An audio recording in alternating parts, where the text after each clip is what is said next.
Hello, friends, and welcome to Um, another episode of Relative Pitch. Wow, this is like a wrap up, of the year, and it's kind of crazy that it's May again. I know. We're in a different year, another May. Another May. I You don't, I feel like we just got to January. Like, I think my brain no, is still in January. legit. I could tell you exactly why. Like, I think it's in January too because it's just been back to back to back. I don't know about y'all, but I mean from my perspective as your friends, but also my own personal perspective, I feel like we've all been just booked and busy from after the holidays up until now, Mm, you know? hmm Like Agreed. no, not too many Not even rest done. periods. What'd you say? I said I ain't even done until next Sunday. Right. Some of us are still halfway in the middle of our quarters. All Why right. y'all need semesters? Yeah, this is why. Okay, this is a PSA. Stop the quarterly session. Stop it. Stop it. I know you think it's fun because you start later, but it's just you're gonna hate it because it's beautiful outside and hmm you're doing finals. Don't do 'Cause- it to you. But for us that are on semester wise, we pretty much done in the collegiate setting. Okay. In the collegiate setting. Um, People are graduating, people are, moving on, doing new things.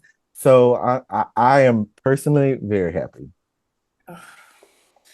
I don't know. May is just such a beautiful time. I think it's a great time. I know people are always like, "Ooh, woo, woo, woo, let's go, like have fun," which do that, but also maybe take a moment to kind of reflect on what's happened this past year. Like, what have we, especially if you're like a student or you're working in an environment where you're a teacher or whatever, and you think about it in terms of a school season. So, like, let's say October or August, September, all the way into like May, June kind of territory.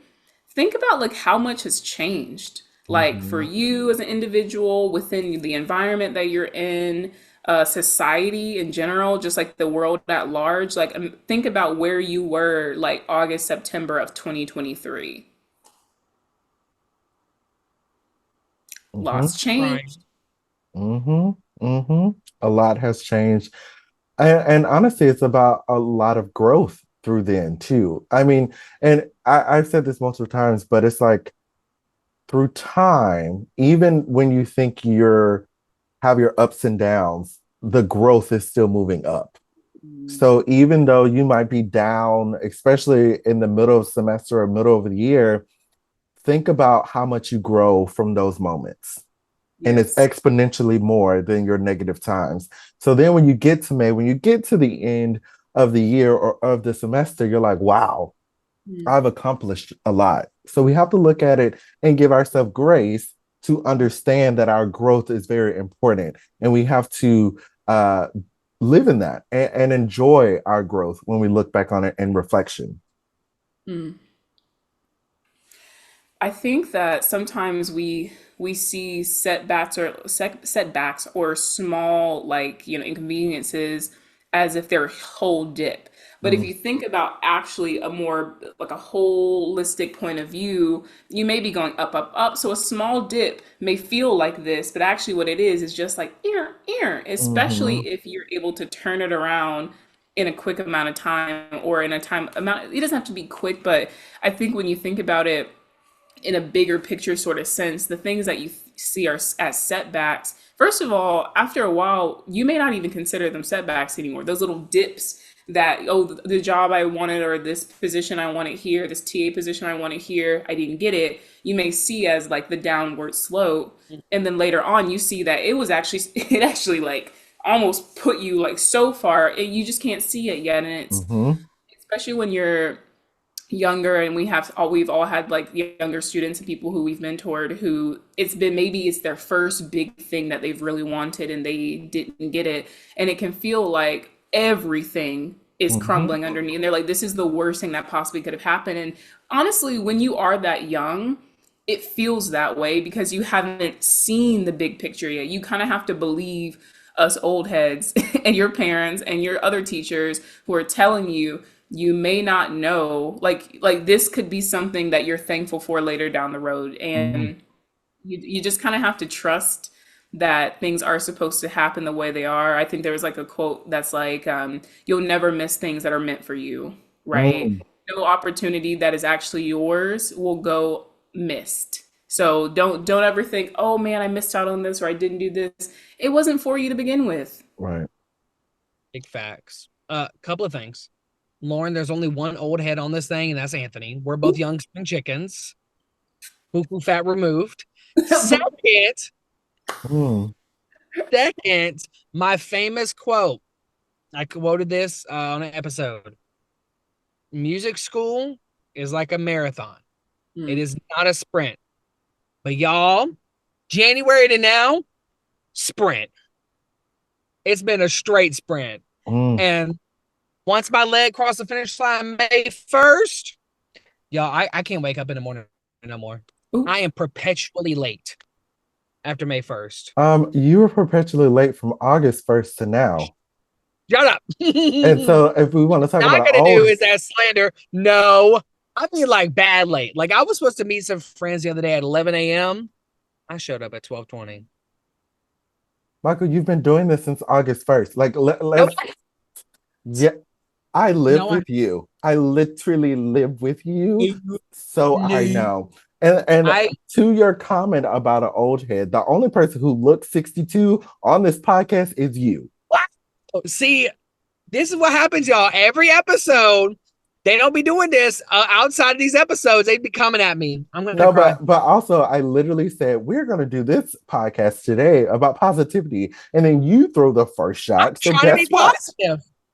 I'm Mm. trying to be positive. Can we get a rewind of literally 2 minutes ago when Michael threw the first blow? I was being positive. Lovely. Yeah, no. I mean, it's a really great time for before you kind of go and have your rest because it is a sprint. Like Michael was saying, it absolutely this time period, and people always say spring quarter, spring semester, whatever you want to say, feels like it's just go, go, go, go, go. But Mhm. feel free to take a moment and reflect. And honestly, do it with friends too. Sometimes it's so fun to like reflect on your own, do that, but also having your friends and talking to them and being like, "Oh yeah, I have done so much." They will point out things to you that you haven't even like you wouldn't remember, or Oh my maybe gosh. it was big, but maybe for them with their own growth with you in your own relationship, they're like, "You have changed so much in such positive ways because of this," and you're like, "Oh my gosh, I didn't see I it. actually haven't seen that." Yep. You know, so for me, whenever like somebody asks me, like, Anthony, what have you done? I truly cannot tell you the answer. I usually say, Michael, what did I do this year? And then Mhm. Michael would just go like, "Da, da, da, da, da, da, da." And I'd be like, oh wait, I I'm the definitely I'm the did all Rolodex. that. I'm the Because Rolodex relative pitch. it Mhm. really is, because I think when you're living in it, you're just like, this is another day. I'm doing something else. This is what I do. So it's never something that I like in my head. It's like, oh, I need to put this down. Like, this is what I've done. Because literally, I think recently one of my classes was like, write an autobiography about yourself. And I was just like, I was stuck. Like, I truly was like, I don't know what to say. I don't know what I've done, all of these things. And I've done things, but when it's time to kind of retell that story, no, I need a biographer. I need someone that is adjacent to me to write this story because I can't write my own story. But Yeah. and that's the thing about with friends, you know, here we'll say, "Oh my gosh, Lauren, I've seen you do this, da da da da. Michael, I've seen you do this," and then vice versa. Then they'll tell me. So, Yeah. but it's good because you're getting all of these things out and Exactly. about, and I think it's very important to have a system where you can do that. Yeah. And make sure, especially as a student, but also someone who's just actively like looking for work in general or always open to opportunities, update your resume and your CV. Like take a moment to actually like write down, because like what you do not want to do which is what I have had to do many times, is when I actually needed to send someone my resume and CV in a short amount of time. I open my last time I edited it and I'm like, oh my God, this was 5 months ago. And Mm-hmm. there's so much that has happened between then and then. It will take you so much more because then you have to sit down, you have to go look at your posts, you look at your emails, your text threads, and go, oh my gosh, okay, so I did this with this person, but then I have to go find this information over here. Just do it. If you get into the habit of at least maybe thinking about it every other month at least, but even sometimes when it happens, go ahead and take 5 minutes and just plug it in your CV and your resume so that you don't have to think about it later. Mm-hmm. And also, it will tell you what you have done. So it can be really fun also over the years to look at it and go, oh my gosh, this year I only did this one thing, and this year I did 5 things, and then and just see that growth through on like the actual paper too, because that's going to be useful in the future for jobs. But Mm-hmm. yeah, it's just so beautiful getting a moment to reflect. And this is our, gosh, what season is this, y'all? Is this 4 or 3? 4. We're in season 4, Season baby. 4. Like 4 100 years. episodes. 4 years, over 100 episodes. You're right. That's wild. Yeah. We've been doing it, y'all. Woo! I see my crow's feet years ago. And you called me You are old? crow's feet. Ooh. Mm. I didn't call you old. I said you were old head. I'm a refrain. I will refrain. Positivity. Po- I will have to Positivity. say something, reflecting back on relative pitch this past season, we've actually taken more time to do more 3 episodes versus having a guest, which we love having guests on relative pitch. And obviously, this is going to be something that continues in the future. But sometimes it's also really nice to just allow yourself space to talk about general things. And that's kind of what happens sometimes. We don't necessarily have a topic to talk about, but we know that things are going to be said and it's going to lead to this and lead to that and lead to that. And which is like the reasoning as to why we started this in the whole place, is to have these conversations and to kind of talk about what's going on for you, for everyone to hear a perspective of, we were younger when we started, but two of us, it's always been at least two of us have been students Hmm. while we have gone through this. That's But we're also hilarious. actively working, right, which is kind of crazy, but also actively working in different, like full-time positions other places, and kind of seeing that transition of what it's like to go from student to working full-time, or both in some of Yeah. our cases. And it's like a little journal, like a little time capsule that I'm sure like 20 years down the road, we're gonna like look back and go, oh my gosh, I remember that. Like I remember us doing that, and I remember how important it was that we said those things at that time. And yeah, I don't know. I just Yeah. encourage you to do things that you think are needed, even if you find that it's just something that you need. You never know how it's going to affect you. I will say the most positive thing you can do for yourself this summer, no matter what stage of life you are in, if you are a person who is motivated by extrinsic things, taking time, aka 2.5 months, I think that's how long summer break usually is, and finding your intrinsic motivation and intrinsic drive will be the best thing you do in your life, because then you're not extrinsically motivated by anything. Mm. Because in the day, you're making yourself happy and you're driving yourself. You don't need to get that, oh, good job to make it that next week. Or you're amazing. Oh, I can make it one more month. Got it in my bank. I got called amazing. That intrinsic, and that's the biggest thing. It's like once you find that intrinsic little fire, it's like Avatar Last Airbender is taking the fire up to the dragons, and they're gonna show you how to use it. Hmm. Positivity. Hashtag Yeah. flower power. Mm. I will say relative pitch really has served as a time capsule. I randomly like I think I was on YouTube and one of the recommended videos was like a video from like the first or second season. I was like, Wow. what in the world? Who are those people that's there? And I remember actually back in November, we I met some people and we were sitting at a dinner table and a guy like he leaned over, he was like, I don't mean this in a weird way, but are you part of Relative Pitch? And I was like, yes. And he was Like, how like, did you know? I was Oh, like, I mean, yeah, I am. But he was like, oh my gosh, like we use your vulnerability episode that y'all did as part of kind of their team building kind of seminar. And I was just like, oh wow.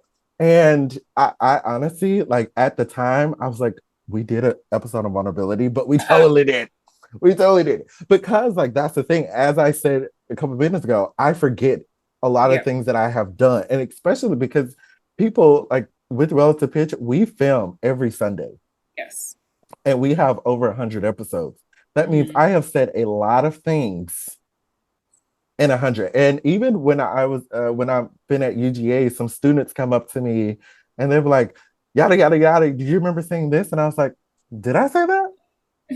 Maybe I did say that. I mean, here's the thing. If I said it, I truly believe it, but I have Right. probably forgotten that I said it. And yes. there was one other time this last time. Um, I don't know if I was getting an interview or something, but it brought up, there was like, I heard that you like wanted to do this or do that. And I was like, who told you that? And they were like, you said it. And I was like, where I said that at? Like have you been listening to my phone calls? Is this the FBI or something? And I was like, no, you Yes. said it on the podcast. And I'm like, oh, Right. I sure did, didn't I? Interesting. Yeah. Interesting. But I will say I am so proud of Relative Pitch because I mean, in this season alone, Mhm. the reach that we have Mm. touched. But Mhm. along with the reach and being present, but I have to say one of the pinnacle moments was definitely our Midwest session that we did, Oh, which is still in this season, by the way. Like Crazy. it feels long ago, but that was literally like 4 months ago. that feels like we wrote that thing in stone. No, Yeah. for real. Like I Yes. forgot that this was this past Midwest. Yes. Which With is our little this happy season. hour and everything. Yeah, like I Right. will that moment and one like seeing how many people was in the room, how many people left that session and they remembered it. Like I mean, we all were walking around Midwest after and people was just like, this is the session I needed. Like that was the perfect first session and everything like that, I think was like the pinnacle moment for Relative Pitch to see how much we have grown from season one Wow. to now. Because I remember when we first started this podcast, when we were like, what are our goals? And Mhm. I remember the first thing that we said was on our goal list, we want to present at Midwest. And we've done that. And it was a major success. And so shout out to another big shout out to the people that we had from Dr. Crawford to Dr. Edie to Dr. Jones to Dr. Bushman, all of those people and all of the people that we've had on the podcast that continue to serve as wonderful people of our village. It's just amazing. It is absolutely amazing. And it's so cool seeing past guests and seeing where they currently are. We've had past guests who are now Pulitzer Prize nominees, Grammy Award winners, like full tenured professors at universities, like and others who are just doing great things in the communities that they're serving.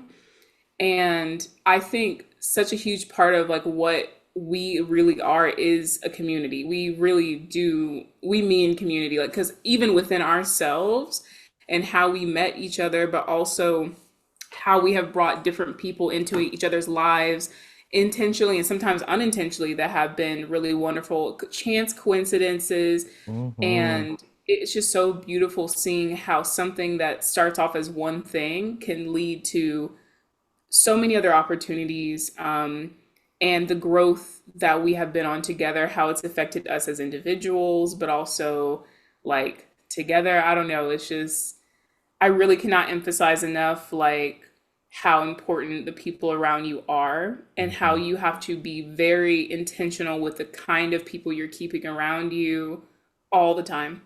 All the time. One. I made a post on my story today about that one. Well, because Lauren, what happened on today when we filmed it? Well, I don't know if we ever talked about. Beyonce release. I was really mad. I was like, no forewarning or nothing. I really did. I didn't even notice that. I really did a Friday no preview drop. Come on, Just a Beyonce, drop. Just a constantly drop. inspiring us.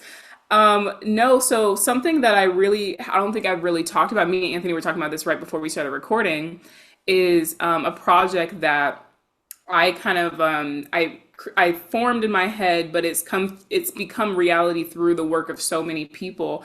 But this is the project that is now an anthology called "From Our Eyes and Ears: Writings by Musicians of Color." This first volume being Black Voices and Centering the Black Perspective, is a project that began in 2021 when I was a master's student at the University of New Mexico, and I was taking a course of women, music, and feminist thought. And there was this book that we read excerpts from that's called This Bridge Called My Back. And it's a whole narrative anthology by radical women of color. And what the anthology was just so many different feminists who were talking about their experiences as women of color. And I was like, oh my gosh, this is so cool to hear so many different contributors talking about this one big umbrella thing that they're all advocating that people need to know more about, which is how being a feminist but also a woman of color within this scope has affected them. And if you remember all the things that was happening in 2020, honestly, let's just say 2020 to like kind of now, the reckoning that has been happening, especially within the classical music field, when it comes to the voices of marginalized people in the field, what I have noticed besides the facts and seeing what needs to be done on a factual paper basis, I've been seeing how effective sharing personal stories has been to also affect change. And that's something that obviously we're big about right here on Relative Pitch. We're not just like a research center that's just saying things. We're also talking about our lived experiences. And when we have guests come on the podcast, we're talking about their lived experiences and how they got to where they were, not just them listing their resume, but talking about the nuances and different things in which brought them to where they are. So that's where the idea came from, is how do we get the experiences of people of color, musicians like of color in the field to write about what's going on so that people can start knowing more. That's what I was noticing as people were sharing their perspectives. People like, I had no idea this was happening. And I was like, how? How do you not know? And then I was like, well, instead of, I wanted to be mad because as of course, someone living in the experience, I'm like, how can you not know that these are things that we have to deal with every day? So Mhm. I channel that energy into saying, well, if it's not out there, let's make it happen. So I talked to my professor of that course and I said, hey, I'm thinking about this. What do you think? She said, basically, she encouraged me to do it. She let my project for that class basically be the me creating the abstract and the introduction for the anthology, and she helped me along the way as I went on to my next steps, which was finding an editor. Which shout out Lavana Wright, brilliant Mm. mind, fabulous. She's a person who has been with me from the start. It has guided me on the literary aspect of this because she is a national award winning poet and just like literatrist. Is that true? I don't know. Lavana, correct me. But has had other things published herself. And I knew I wanted another like black woman on this project as well, creating it. And with that, we started talking about, well, who do we want in this? And we made a list of contributors who includes fabulous Anthony as one of our contributors for this project. And there are other students as well, and also educators and professional musicians who are in the field and people who may not actually be in the field anymore because of all of these things, but they shared their perspective of what their experience was as a Black musician in the field. And we basically went through the process over from 2021, mind you, this is 2021, and today is when we finally actually have the pre-sale launch for this, because it's coming out Juneteenth, so June 19th of this year, 2024. This will be out in print for people to have in their hands. But this wasn't a quick and done project. This was a constant revising, editing, meetings, and time spent that was just people volunteering their time to doing this because we thought it was important enough. And we found a publisher, Aquarius. Shout out to them for believing in us, because there were moments where we are like, we don't think anybody's going to want this and we just need to self publish. And I was told to wait. All right. There is power in slowing down. That is the thing Mhm. that I will say is the biggest thing I have learned, is that there is power in slowing down, because I could have wanted to rush this project for it to have been done 2 years ago, a year ago, whatever, but it wouldn't have been the same, because Right. I needed to wait. We needed to wait to find the right publisher who really wanted to uplift this project and present it in the way that it's going to be presented. And we're so fortunate to have found Aquarius Press, who is publishing this work, and for them to be working with us so delicately, in this subject. And honestly, all of you contributors, y'all have been the goats and have been so patient waiting for this to happen, because it also could have been a situation where everyone was like, we really want this out right now, right now. And it could have been very different. It may still have been impactful, but I think because of the amount of time that we took and made sure it was done right, is why I think it's going to have such a significant impact. So I'm so excited for you all to be able to hear from this. I'm sure maybe next season we'll actually have some other contributors on to share about their experiences of writing this, and to even do some readings. There's going to be later on possibly a launch event where we will have contributors who are going to be reading their contributions. But we'll drop links and everything. It's also on my personal pages, laurengreen.flute on Instagram, or just Lauren Green on Facebook. But we'll be sharing more social links, and we'll share the pre-sale link if you want to grab that. And I mean, Anthony can also speak to this as a contributor, but I am so happy that it feels like 2024 is kind of like, it feels as if we're out of that vortex of COVID. It feels like we're kind of being spit Mhm. out of like that time warp that 2020 to 2024 really was. And things are actually being finished, and cycles are being completed, and patterns that are no longer needed are being like done. And so it feels really great that this is a project that I'm seeing the reality of. So yeah, I'm happy to share that with you guys. It's a beautiful work. And I'm sure we'll talk about our own contributions to it, but just a little quick anecdote about like the part that I contributed. Um, the part that I wrote, that came to me out of a dream. Like that Mm, was, I woke up out of my sleep and got on my phone and just started writing. Like so, to each one of us that are contributors to this wonderful work, that is true words from us and about us.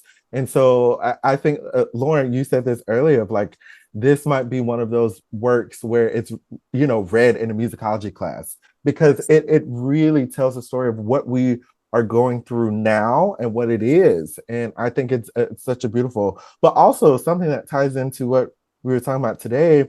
Dr. Minuti, who was your professor, also is a former guest, So like it's just crazy how all of these things work within each other.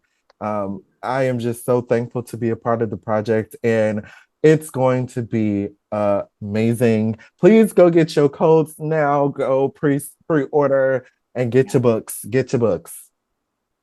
yes, and I will have to say, even though Michael may not have been directly involved in terms of like contributing, Michael has been there in support of me for such a very long time. Come back on the screen.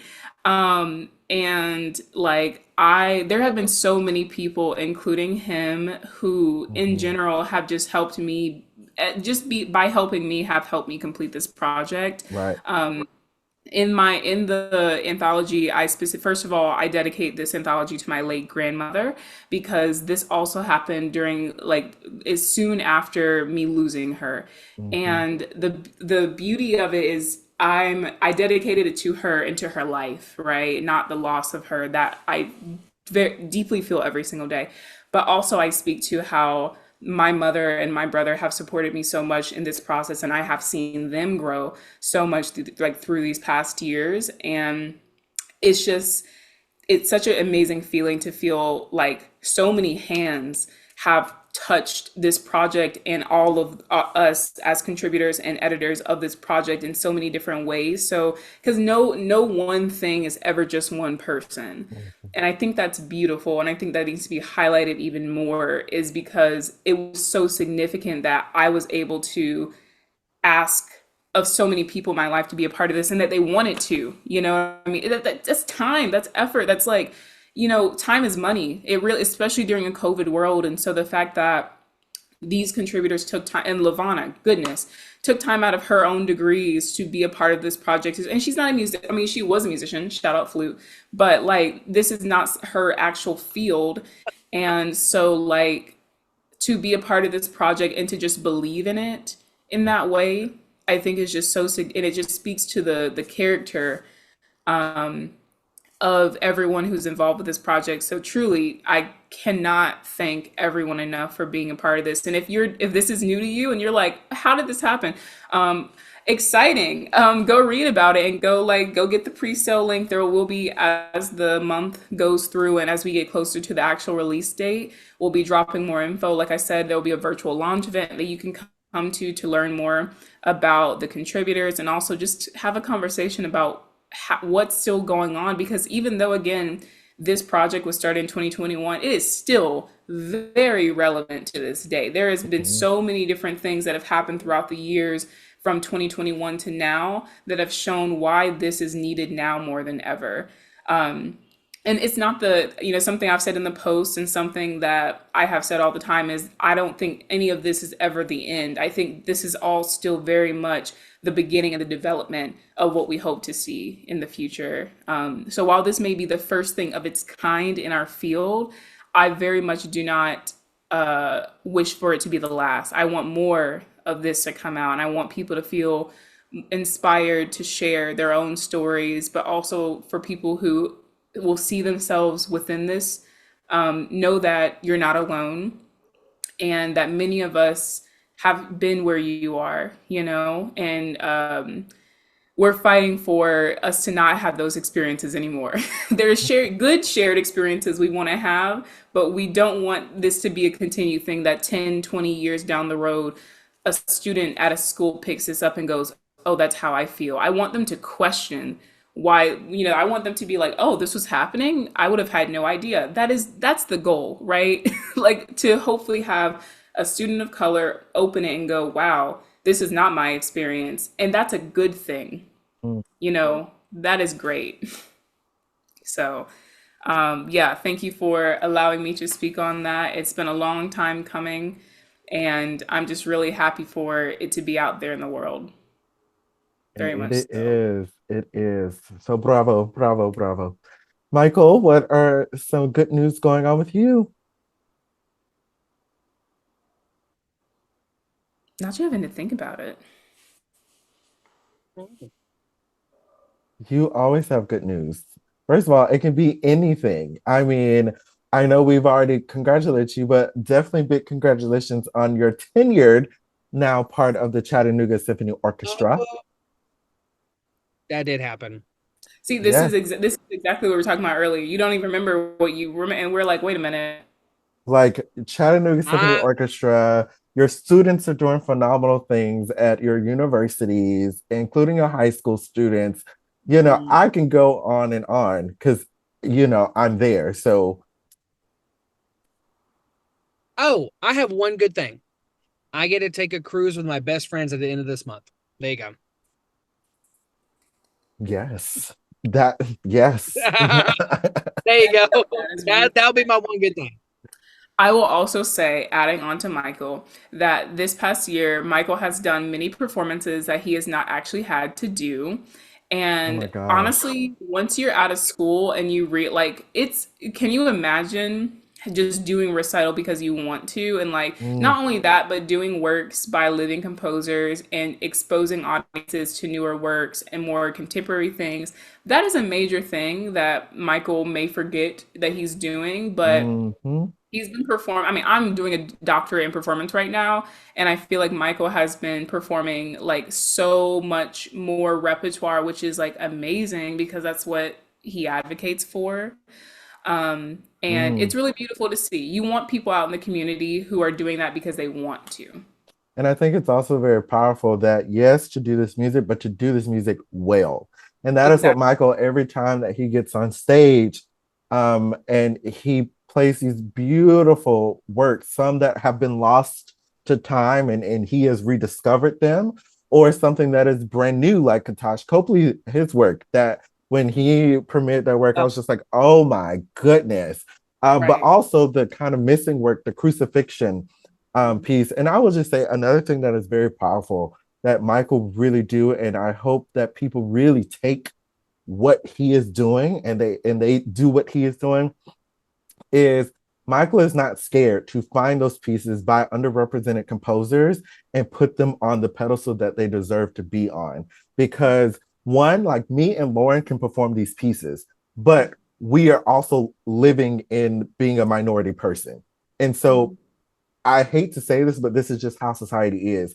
It Mhm. takes another white person for another white person to really understand. And that's just how the world works. And so when Michael is doing these pieces, he's exposing the audiences to to these new artists. And then it's putting on this like, wow, this is good music. Well, yes, and look who's playing it. And Michael really, really, and we've talked about this so many times, how people will find these works, but they won't do the due justice. Michael goes beyond, above and beyond to do his background work, to really bring the best quality to every time he plays these works. So bravo to you. And he's not afraid. Let me just add on thank you. before. I did get Wait, what? No, no. I'm just saying you. you You go. you haven't been afraid to do these works as well. Like Michael is not like Mm-hmm. calling me and Anthony constantly being like, "Can I do this work by this composer?" Yeah. Like that's a big thing we've talked about is like don't burden the people around you who are already living those experiences by then Mm, feeling like you have to go ask them for permission to do things. You are a grown person, you know right from wrong. You can even if you are not from that background, still do it. Don't be afraid to do it and do your research so that you know you're representing it correctly. Like that is mm-hmm. something again because there are people who constantly do like perform repertoire by underrepresented composers but at the burden of other like minorities and like in their life who they're constantly like, well, can you tell me this, can you tell me this, can you tell me this? Do the work yourself. And I think Mm-hmm. that is another aspect of why it's so significant, the kind of work that Michael does is Mm-hmm. because it does not come at a burden of anyone in his life. He is taking on the task of doing that because he wants to. Yep. Agreed. Well, thank y'all. Very awkward. Hi, thank you. There is actually, now that you said things, the composer of Crucifixion said amen on my YouTube video, so I was very happy about that. I said, Mm-hmm. okay, so you felt something. So I did something. Mm-hmm. I'm gonna be on an album this summer. Hmm. That just happened today. Mm-hmm. And then I have 3 commissions or consortiums happening in the next 12 months. So if all goes to plan, I'll have over 12 commissions slash consortiums by the end of next year in total. And there Go it get is. new work. Mm-hmm. Get new I'm works tired. that you believe in, and it's very important. It's very important. Now, and Now to wrap up, I was about to say the distinction of passing the distinguished recital that was baller.com. Baller. crazy. I really enjoyed it. But also, we have a graduate in front of us. uh, yeah, actually, this episode releases on Wednesday, and then technically tomorrow will be my graduation. Yeah, I'll be walking across the stage. I'll have the MM. I'm just joining the crew, honestly. Everybody else got an MM, so I'm just joining what they already got. Come But you're on. gonna have the most degrees. You'll have 3. Lauren will, yes. Well, no, you have 2 undergrads. Don't you? Technically, okay. Hold on. I Hold also have on. a So it's certificate, so Lord, she said I also have, I have a piece of paper that said I'm walking across the fifth grade school. mm-mm, That don't count. Sorry. mm-mm. No. Okay, heard. Well, Yes. let's thank Anthony planned a whole recital, which I don't even know if it was a part of his degree. I don't think it was. He planned this whole recital.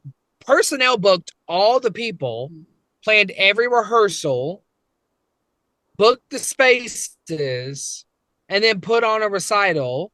And then it was amazing. And it featured two of my favorite works. One made my lip hurt, aka Montague's Entrada. He also did Stravinsky because he loves math. Mm, So there's that. Did a Copley. I love Copley's writing. Mm. And then I'm gonna be honest with you. I just know the first one kind of sounds like Pirates. I forgot what it was called though. Pirates. That's new. That's new. No, that recital, now that I've had time to reflect on it, it was, I think it was one of those things that it was destined to be Mm. because I chose every single piece because they all kind of meant something. And Entrada, New Beginnings, like, I put Entrada, which the definition of Entrada means an entrance. So most people play that piece at the beginning. However, I chose to do it at the end because that was my last like recital. So it's like I'm moving to a new chapter of my life. So it's something new. But something that as I was preparing for my comps, that I realized each piece was in a neoclassical style. So it alluded to the new beginnings as well. So each piece had something new. And so it was one of those things that I did, it wasn't something I thought about. Like, I need to find four neoclassical works. So it goes with new beginnings. It just happened to work that way. And it was just destined to be. And that recital, like, I will always remember that. One of my comp questions was, would you change anything about your recital? And the answer is no. Like, I love that. it will not. Everything was exactly where it was supposed to be. And which all of the recordings and stuff will be dropped on my YouTube. So if you weren't able to watch and listen, they will be dropping on YouTube fairly soon. Because I was very proud of each one of those works. And it was great. And so, we moving on. We going on, and now we got summer things booked and we ready. Uh, But the summer thing's booked. oh yeah. Hello. I was like, wait a minute. Now we skating over that. Well, In there, he said summer thing's booked. well, we got some summer things booked. I'll be making a return back to Washington, D.C. This time I'll be conducting the U.S. Air Force Band. So I'll get to spend a full week up there, and like, just conducting some of the best musicians in the world. Like, let me just say, the Air Force Band, they be playing. Mm. They be playing. They be So playing. yeah, so I have the beautiful pleasure to collaborate with them. And yeah, I'm excited. I'm very excited for it. You're collecting these premier bands like Infinity Stones. I think this might be the last one because the other ones you have to actually be in the military. And I'm sorry, I don't personally. Well, they might make an exception for You're the like, I don't see maestro. that for my. Yeah, Ugh. I take my hat off to all of you. Serve the country, play the instruments, but not me. Too. Oh my gosh. Well, I'm just so excited for I'm excited for summer. I'm excited to spend time with my friends and just get to be with them and I don't know, just have fun and rest. Goodness, rest. Yes. I miss the summer as a kid where you literally would wake up at any time. Yep. I miss that. Can't do that no more. My No. bones can't do it. Mm-mm. No. You're right. You're right. Mhm. So, but you know what? And for everybody else that is listening and watching, take some time to reflect and make sure it's in a positive light because we're all about positivity here. So thank you so much for being with us this entire semester, this entire season. And thank you not only for being here this season, but this entire series since day one. We've had some supporters since day one. And so shout out to all of you. Thank you for being part of our village as we are part of your village. And you know, as we will go on our sabbatical for the summer, don't hesitate to reach out to us. Don't hesitate. So until next time, have a great summer and we'll see you next year. Oh my gosh, next year. See ya. Bye, everyone.